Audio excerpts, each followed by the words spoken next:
Good evening and welcome to August 19th, 2024, Common Council, City of Connersville. All rise for the Pledge of Allegiance, led by Councilman Rob. I pledge allegiance to the flag of the United States of America and to the republic for which it stands, one nation, under God, indivisible, with liberty and justice for all. If you'd like to remain standing for invocation, sir. Yeah, thank you. The scripture I'd like to share with you is from Jeremiah 29:11.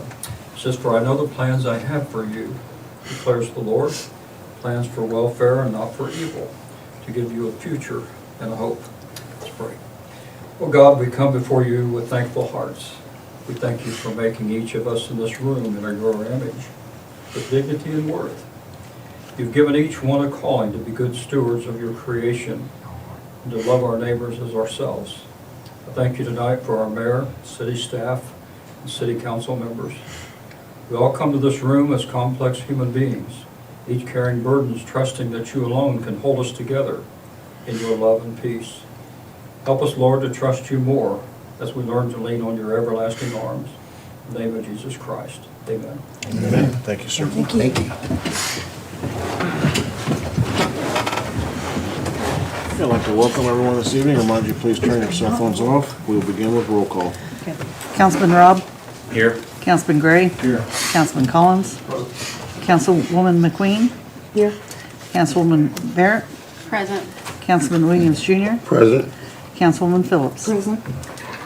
Okay, everyone has the minutes from the August 5th, 2024 regular meeting. Are there any corrections to those? Now I'll take a motion to approve the minutes.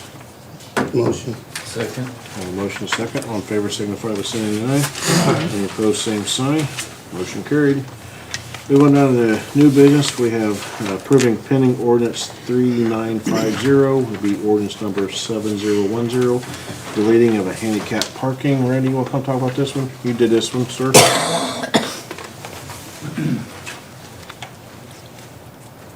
On 11th Street, we had a new property owner moved into the residence where there was previously someone who was disabled. The new residents are not disabled and would like to have the sign taken down. So basically, it's a sign that's no longer needed. Correct. Okay. No longer in use. So I need a motion to approve pending ordinance 3950 on first reading. So moved. Second. I have a motion and a second. John, that is feedback. All in favor signify by saying aye. Aye. Any opposed, same sign. I have a motion to suspend the rules. Second. I have a motion and a second. All in favor signify by saying aye. Aye. Any opposed, same sign. Motion carried. Do I have a motion for third and final? Motion. Second. Second. I have a motion and a second. All in favor signify by saying aye. Aye. Any opposed, same sign. Motion carried. Next item is approval of pending ordinance 3951, which will be ordinance 7011. It is the public safety lit. Rosemary. We need to create a new fund to be able to manage the monies for the public safety lit tax that we should be receiving the beginning of next year. Any questions? I'll entertain a motion to approve pending ordinance 3951. So moved. Second. Second. I have a motion and a second. All in favor signify by saying aye. Aye. Any opposed, same sign. Do I have a motion to suspend the rules? So moved. I have a motion and a second. All in favor signify by saying aye. Aye. Any opposed, same sign. I have a motion for third and final. So moved. I have a motion, motion and a second. All in favor signify by saying aye. Aye. Any opposed, same sign. Motion carried, sorry about that. Next, we have resolutions 2024-48, 49, and 50 reimbursements. Rosemary? Resolution 2024-48 is a resolution to reimburse $100 into DOT vehicle repair. Resolution 2024-49 is a resolution to reimburse $150 into police telephone.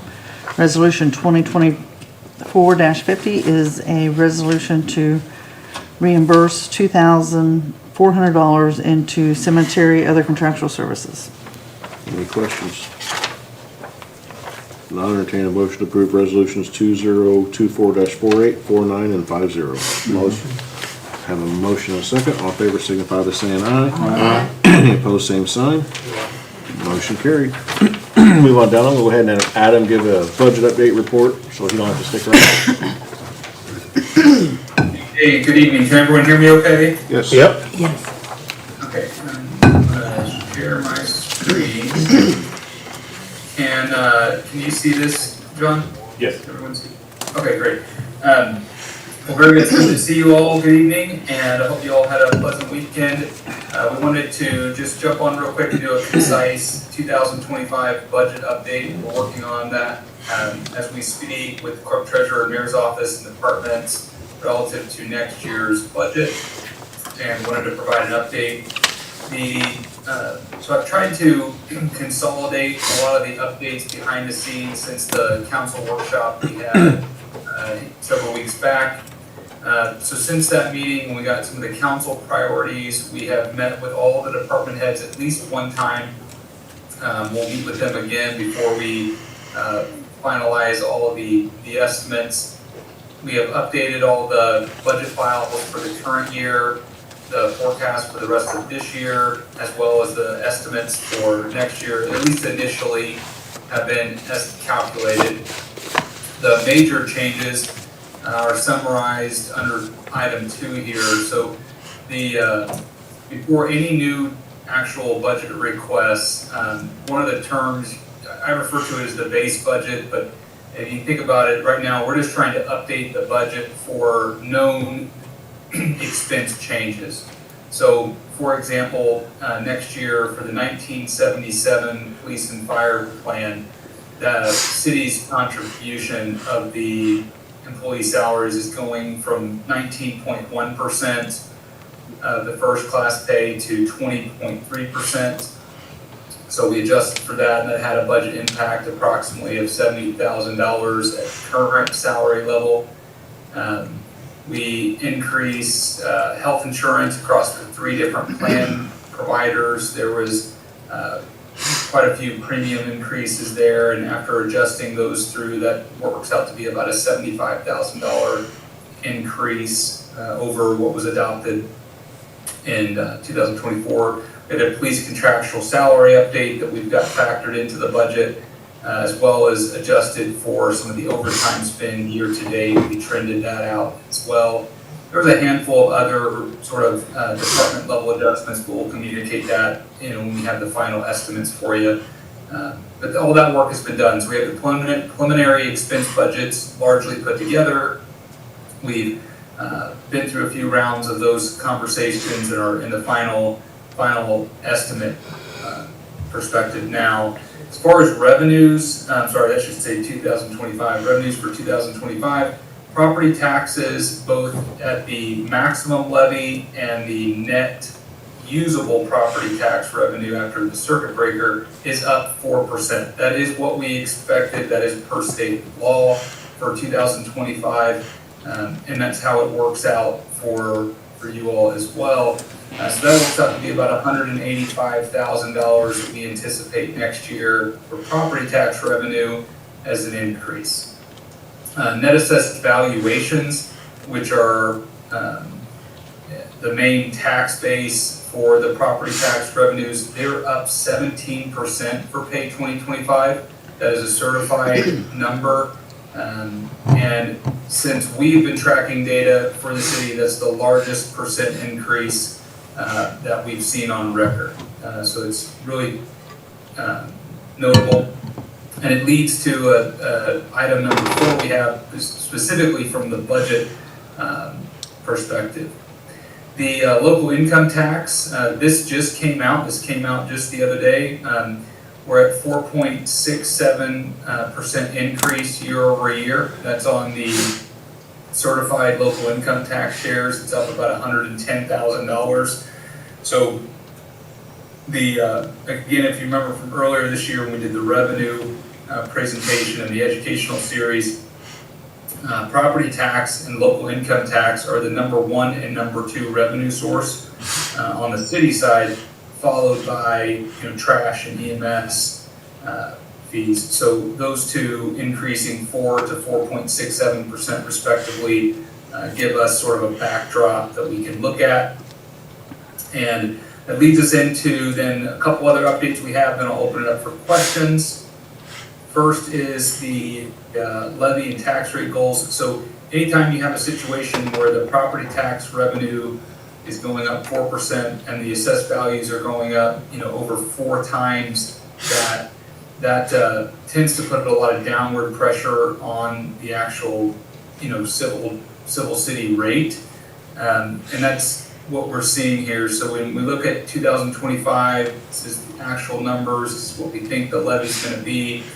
We are trying to, on a budgetary basis, try to maintain this tax rate rather than letting it fall unnecessarily. So we're working through some options for council, and we'll be bringing those back as we work through them. Those there's only a few different ways that can be done, but we need to work through that math, and we'll provide some options. The tax rate has fallen pretty steadily as the city continues to grow, and that's what we want to see. That's a sign of a healthy community, but we just don't want it to fall unnecessarily. We want to make sure we have a responsible rate for decades in the future. Make sure we have revenues to support the budget 5 years from now, 10 years from now. So you can see here. In this case, the state of Indiana really outlines how much the levy can grow. And then this is how fast your community is actually growing. You can compare that each year. So in this case, your need for services grew, almost, at least from an assessed value standpoint, 4 times what the property tax revenue is allowed to grow by, almost twice in the current year, et cetera. So just something to keep in mind as we continue get deeper into the budget discussions. But really excellent assessed value growth year over year. As far as key dates for what's coming, we're going to continue the Budget and Finance Committee. We'll continue to email them periodic updates for quality control and review. And then our intention is to, by the end of this month, by the end of August, to have the initial set of council line item budgets and department budgets to all of the council members for review. And that will be about 6 weeks before we're asking for a vote for tentative adoption. The state requires that a budget be adopted by, I believe, November 2nd. Otherwise, it will the budgets revert to the current year. So in our budget calendar, we have essentially one regularly scheduled council meeting as sort of contingency. If at any time we have to push any of these, this is our tentative calendar. As far as taxpayers go, we'll meet all the required notices. We're looking to publish that notice via Gateway, electronically, file the Form 3 on September 5th. And then as far as a council public meeting, we will be presenting the full budget summary introduction on September 16th, and then looking for adoption or suggesting that on the 7th. And then again, the state requirement is that to have a budget adopted no later than November 2nd. If such a budget cannot be adopted by that point in time, it'll just revert to the 2024 adopted budget. So with that, I'll pause and see if you have any questions.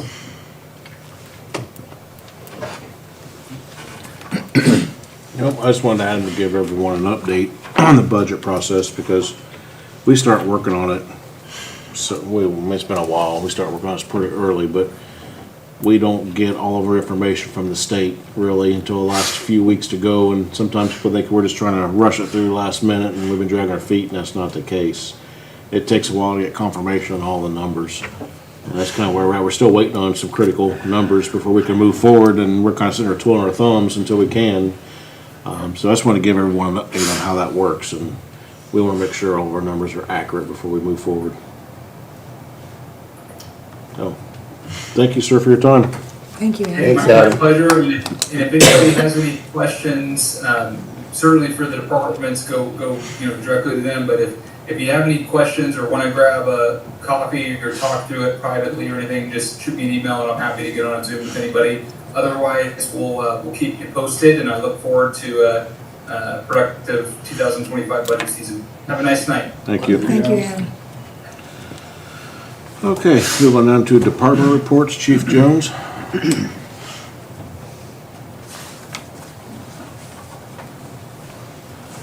Evening.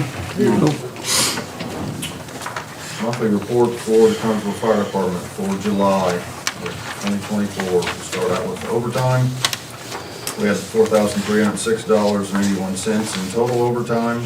Our manpower shortage, a portion of that was $2,461.09. And then the FLSA, which is the scheduled overtime, amounted to $1,845.72. So that came down a little bit, which is nice. Moving on down to fuel usage, we did use a little bit more fuel in July, 501 gallons of fuel for a total cost of $1,825.28. Total incidents for the month, we had 186. 43 of those were fire-related calls, 138 EMS-related calls, and we had 5 auto accidents. Moving on down to training hours. We had a total of 53 and a half total instructed training hours. 47 and a half of those were fire-related training, and 6 hours was EMS-related training.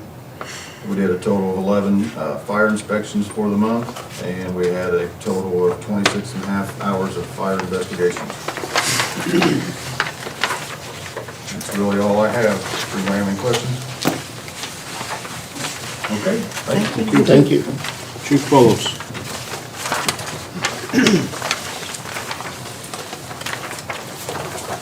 Good evening. Good evening. So we'll start with the monthly, July.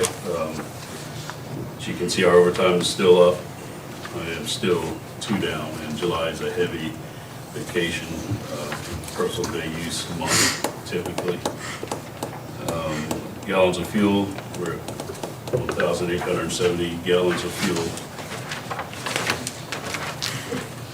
Any questions on those monthlies? All right, as far as incidents go, we had theft out of a motor vehicle has gone up last month or two. So I just want to make a reminder to the public to lock their vehicles when they're parked in front of your house, unfortunately. And don't store any valuables in there. Just a friendly reminder. Also, motor vehicle thefts have gone up. We had 9 last month. As a result of that, our detectives, along with the Sheriff's Department detectives, have worked a lot of man hours last month with surveillance and follow-ups. And with that effort, we made 3 arrests that were involved in vehicle thefts. And since we arrested those 3, we haven't had 1 vehicle theft. So hopefully that takes care of that. Medical calls, ambulance and medical assists. Our department took 33 of those. Traffic accidents have gone down significantly. We took 11 accident calls in July, where the previous month we had 41 of them. On the training, we had 196 hours of training, 34 of those were canine. We had 18 incidents involving drugs, and the canine units, 6 incidents, they got 12 grams of marijuana, 44 grams of heroin and fentanyl, and 43 grams of meth off canine indications. Our detective division took in 32 cases. They closed out 22. 3 of those were ICAC cases. Chief, can you remind the public what ICAC is? That's Indiana Crimes Against Children. Yeah, it's a state department issued or funded task force that's all over the state. They're broken up into sections in the state. So it's just not here in Carlinville. I mean, our guys actually work a pretty big area. They've both been up to Union City and you know, there's only like 5 or 6 on each task force through the state, so they help other communities also in that task force.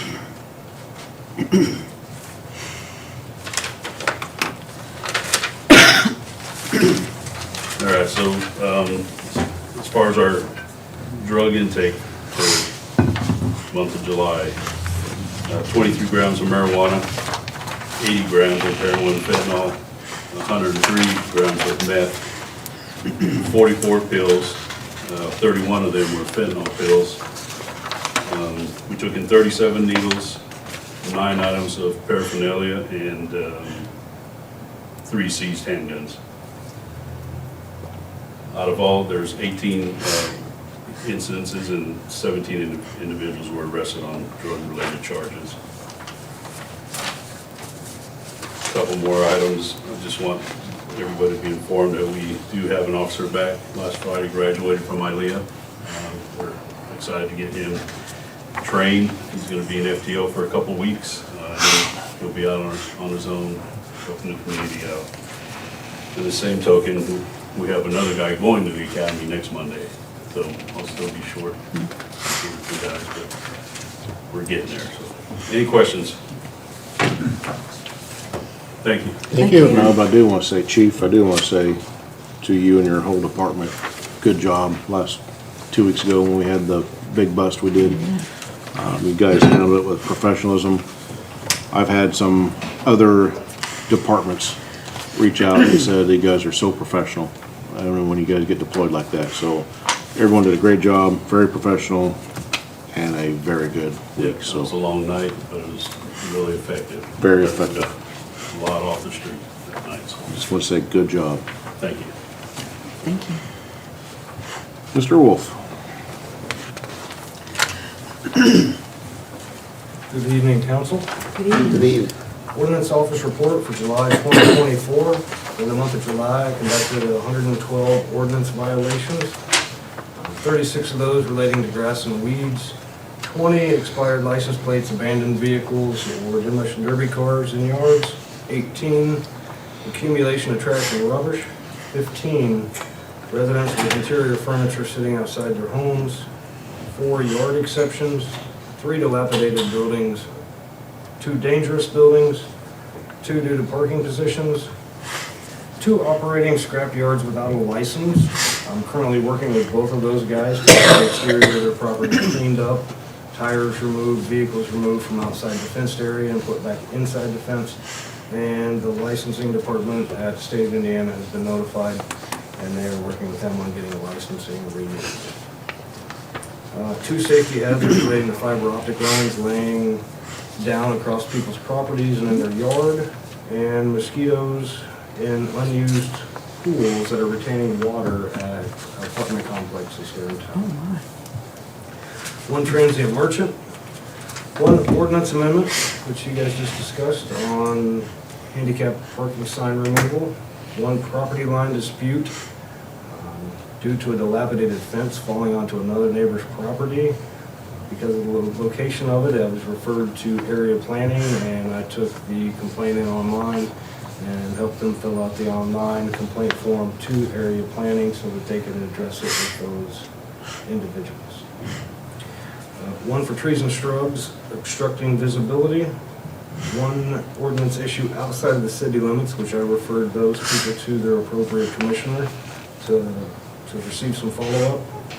1 civil matter regarding tree trimming between property lines where no city property was affected, and 1 public information request. As far as the first impression areas I've been working on, State Road 1 and State Road 44 are now complete. So I'll be following up with those, making sure that those areas stay maintained and trimming those on a regular basis. I'm also continuing to focus on abandoned and dilapidated buildings going forward. I'm reaching out to other code enforcement departments in other cities around Indiana, trying to figure out what they do, how they get their funding, to get these buildings rehabilitated in the best way that we can fit that model into our community. And probably come up with our own strategy as well. Good job. Any questions? Good job. Good job. Great job, sir. Thank you. Thank you. Mr. Wilson is out tonight. Go to Director Pawsey.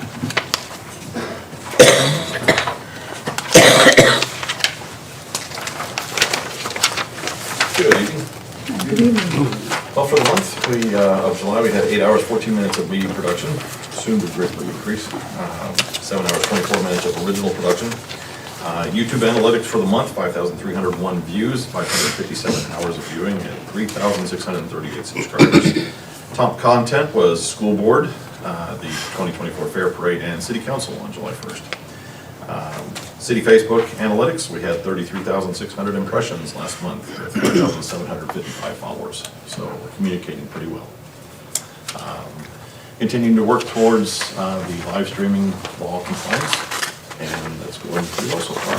We've got a few that are outliers, but we have some time. Any questions? Thank you. Thank you, John. Thank you, sir. One of the things with what John's talking about with the live streaming law, I know you keep hearing us talk about that a lot. Everyone's like, why are you doing it now when it doesn't go into effect till July of next year? But we have to do our budgets now. So we're trying to get everyone to do their budget process now, so we're ready to roll it out next year. We're already rolling it out now on our end. We've got a lot of tweaking we're still doing, but that's why we keep talking about it is, we went straight to the source on this. John and I went to the State House when it first came out, and John communicates directly and very often with the author of the bill. So, because there's a lot of confusion on it, but we want the facts from the people who wrote it. So, he's done a great job on that. Thank you, John. Chief Harden. Good evening. Hello. You should have a copy of my July 2024 report. We had a total of 339 calls for service, so that brings year-to-date to 2,370. See, the total for last year was lower than it was at this point, so we're actually 132 calls higher than we were at this point last year, which does not surprise me, at least. Full staffed, but height of vacation season, fair, getting ready to go into the football season, so we'll have people covering those events. So it's always a cyclical schedule at this time of year. That see our fuel usage, fuel tax rebates that was submitted. 2024 fair summary, even though we did span July and August, I went ahead and put it on here. 138 staff hours for coverage, either generally at the fair or for specific track events. We had 8 patients. Out of that, we had 3 transports. It's higher than normal. We usually transport like 1, maybe 2. I don't think we've ever had 3, at least not while I've had this position. So, did assist with the evacuation on when we had the tornado warning. Had our people helping get people out, get them to cover.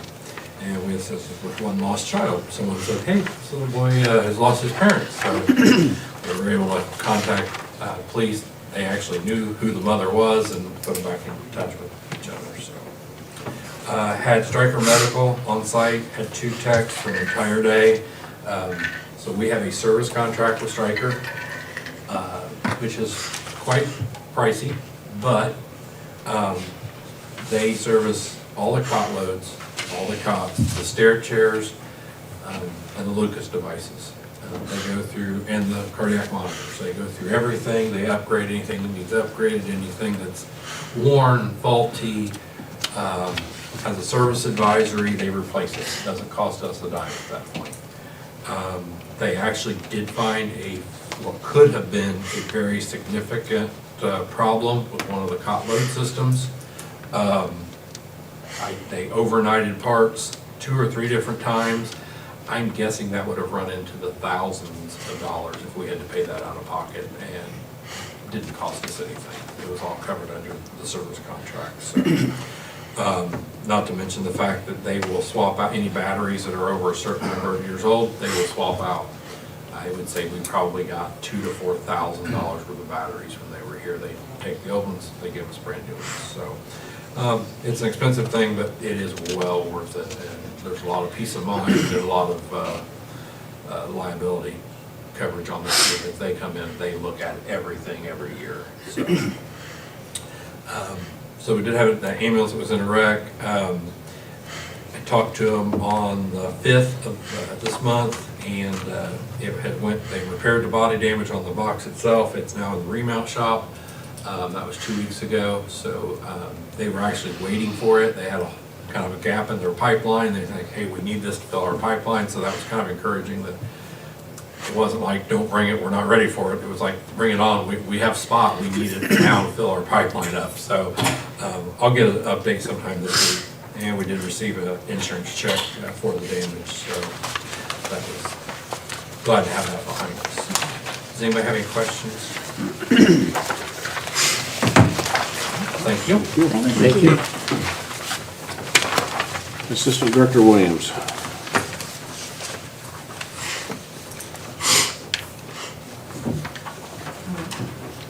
Hello. Okay, so I'm filling in for Marlo this evening. So this summer, we have experienced a very significant increase in vandalism at our parks. We've had many repeated breakages of windows at Industrial Park. The Storybook Walk at Nickel Plate Trail, we have opted to not replace the plexiglass because of the ongoing damage that we've had. River's Edge concession has suffered many broken windows, a bent concession window, and some windows left open in the restrooms. In response to these issues, Marla has gotten several quotes for installing cameras at Roberts Park. And then we're going to look for additional ways in the future and placing more cameras to try to protect our facilities as much as possible. We would like to extend our gratitude to our sponsors this summer. Their generosity has been exceptional.